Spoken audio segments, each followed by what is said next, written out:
Hi, everybody. Dan Illman, Mike Beer. The feature race at Churchill Downs on Friday is a good one. Let's throw up the field for race number 11. It's the Grade 1 Clark, a very prestigious race. $750,000 is the purse. You've got a top 3-year-old Midnight Bourbon breaking from the inside, 8-5 with speed. You've got a solid older horse, Maxfield, the 6-5 morning line favorite, breaking from the outside. Do you give the advantage, Mike, to the older horses or the 3-year-old?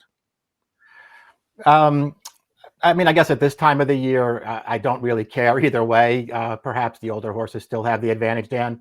I don't know. I don't worry about too much about stuff like that. I mean, I feel like maybe the way to look at the race is, even though he's only a 3-year-old, Midnight Bourbon has the inside post, and he might be the lone speed. That's a great segue to our Timeform US pace projector, which agrees with your assessment. And not only does it have Midnight Bourbon alone on the lead, but it is a blue bar scenario which favors horses on or near the early lead. It's somewhat hard to believe that Midnight Bourbon hasn't won since his 2021 debut, the Grade 3 LeCompte. It seems like he's always around in the big races, second in the Preakness, second in the Travers, and second in his most recent start. The race will show you right now, the Pennsylvania Derby, where he was outfooted to the lead by Hot Rod Charlie. He was forced out a bit turning into the stretch. I don't think that cost him anything. He was going to be second best no matter what. Yeah, I mean, it kind of feels like that Hot Rod Charlie's just a better horse than Midnight Bourbon. And certainly once Hot Rod Charlie beat him to the lead, the race was probably over. Not a bad effort from Midnight Bourbon at all to be clearly second best. And I mean, I guess one way to really look at him is, he's just gotten better as this season has gone on, and now he's got paired up 107s coming into this race. I personally am not a big believer in this horse. I get looking at him, that way as the improving 3-year-old stepping up at the right time. I kind of want to see him win a race, though, Dan. As you said, he hasn't won since the LeCompte off the layoff way back in January, and he's run well since then, but it's not like there's a ton of excuses in his PPs. It's a very, very fair point. And I think the Travers is probably one of the major races that you're talking about, a race in which he had everything his own way. You would think if he was going to win a big one, it would be the Travers, and he was just outgamed by Essential Quality. Certainly a top horse in his own right, but Midnight Bourbon had the trip that day. Maybe he'll have a similar situation here. The number 2 is Night Ops, who was 4th in the Jockey Club Gold Cup, 2 starts back behind Happy Saver, and then just no match for runaway winner Independence Hall in the Fayette. I've always tried to make cases for this horse, Mike. I think he has a little bit more tactical speed than Timeform US gives him credit for, but he's just been a nibbler for most of his career, especially this year.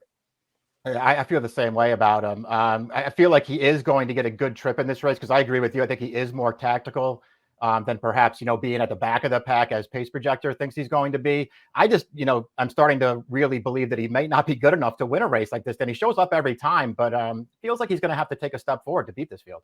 Trainer Todd Pletcher, conditions are next 2 entrants, the 3 Dr. Post, the 4 Happy Saver. Dr. Post, a graded stakes winner at 1.125 miles this year. That was the Monmouth Cup, and in his subsequent start, he shipped all the way out to Del Mar for the Pacific Classic. Looked like a good spot on paper, fell so far behind. And then he came with a belated rally to be 3rd.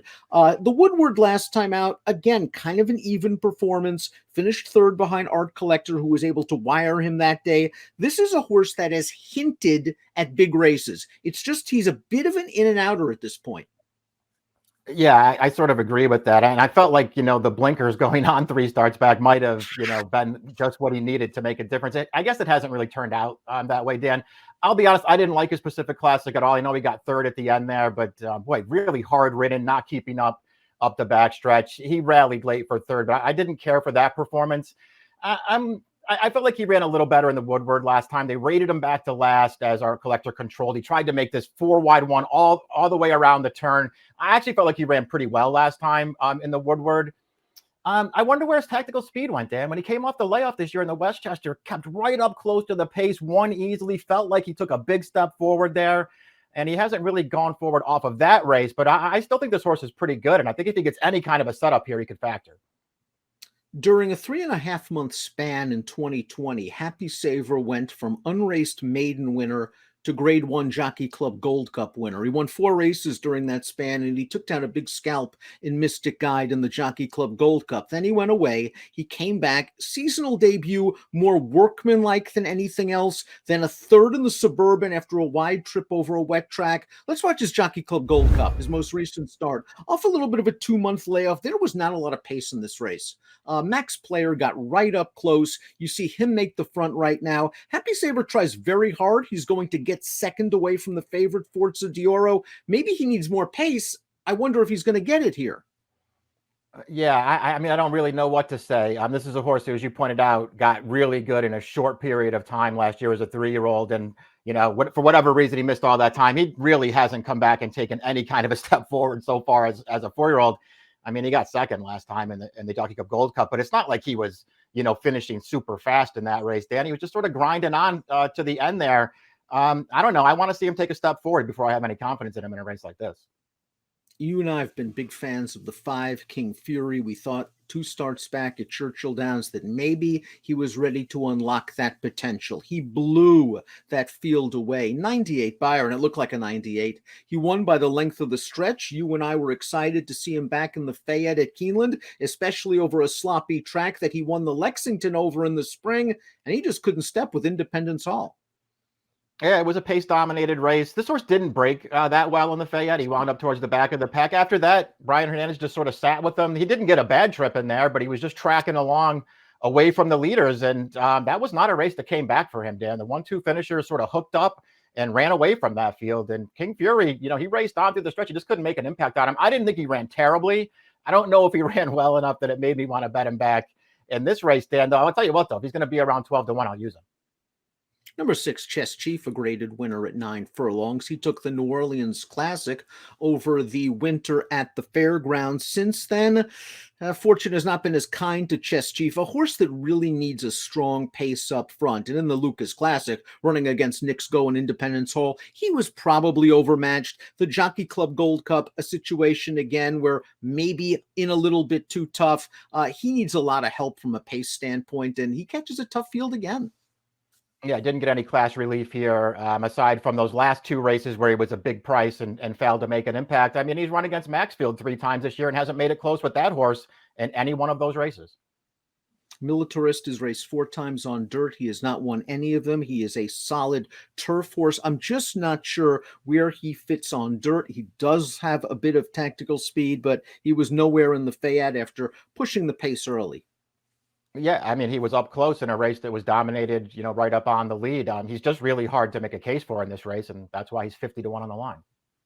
Maxfield's your morning line favorite, and why not? He's hit the board in all 10 starts. He's banked over $1 million, and he's earned triple-digit buyer speed figures in his last 4 starts, including this effort in the Grade 1 Woodward, where Art Collector was able to get to the front on him. Dr. Post is also in this race. He'll run third. You see Maxfield in between horses. He was down inside on the turn. I don't know, Mike. I mean, Art Collector really blossomed over the summer and into the early fall for Bill Mott. To me, this was kind of a disappointing effort for Maxfield. It just looked like everything was set up for him to win first time blinkers. Yeah, I don't disagree with that. I mean, I don't really want to knock this horse, Dan. He is what he is at this point. He had all that potential early on, and I guess you could say that injuries sort of derailed whatever maybe he had the chance to be. He's still pretty good. I think he ran fine, 2 back in the Whitney. I didn't mind his Whitney effort at all, even though he was only second best in Knicks Go. I'm with you. I didn't love his last race. It felt like a good spot for him, and he never even really made it close. He can win. I wouldn't bet him at a really short price in this race, but I won't be surprised if he beats this field. But one of his great advantages is he is tactical, and he is expected to be within hailing range of the early leader. And if they go slow, he might be able to outsprint them all to the wire. We take a look at our top picks for the Grade 1 Clark. I'm hoping pace makes the race. I've been a big fan of Midnight Bourbon, and Close But No Cigar has frustrated me, I'm sure, as much as the connections. Not a great price on the morning line, to be sure, but he might get the jump turning for home. And if Dr. Post runs one of his good ones, he's certainly fast enough to win. He is. Yeah, listen, you were on Midnight Bourbon very early on, so hopefully I'll pay you back at some point, Dan. He's certainly good enough to win this race. I'm going to try Dr. Post. I don't have a ton of confidence in him. I didn't really want the 2 favorites. I couldn't really talk myself into putting King Fury on top again. I'll try Dr. Post in here and hope he gets a trip. 3581 for Mike, 1834 for me. It's the Clark, $750,000 grade 1 at Churchill Downs on Friday. It's race number 11. Good luck.